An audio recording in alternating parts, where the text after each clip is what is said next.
Today is day 36 of Lent, and it's the seventh full day of Ramadan.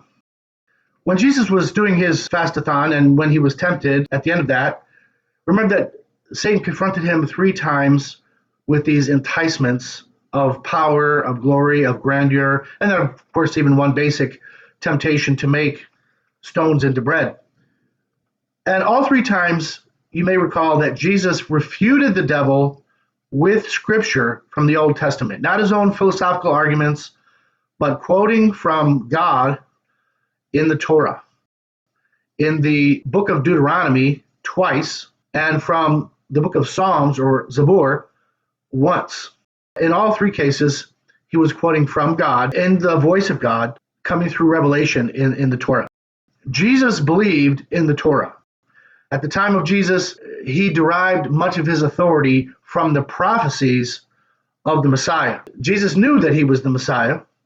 He knew that he was the Son of David, and he knew that he had come into the world to fulfill the prophecies through Moses and through all the other prophets of the Tanakh, or the Old Testament. Their writings are not found in the Quran. So if you want to know the writings and the prophecies and the revelations given to any of the prophets in the Tanakh, you have to go to the Bible.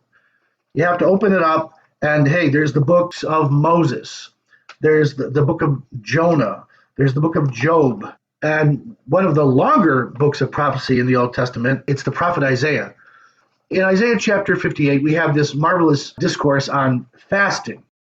So there's a sense in which, Jesus, broke some of the records of fasting when he did this 40-day fast. And when he finished and when he had triumphed over Satan by quoting scripture, he went into his ministry, but he was still fasting in the sense that God gave this revelation to the prophet Isaiah. So it says, "Fasting like yours this day will not make your voice to be heard on high. Is such the fast that I choose, a day for a person to humble himself, to bow down his head like a reed, and to spread sackcloth and ashes under him? No. Will you call this a fast, and a day acceptable to the Lord, to Yahweh? Is not this the fast that I choose, to loose the bonds of wickedness, to undo the straps of the yoke, to let the oppressed go free, and to break every yoke?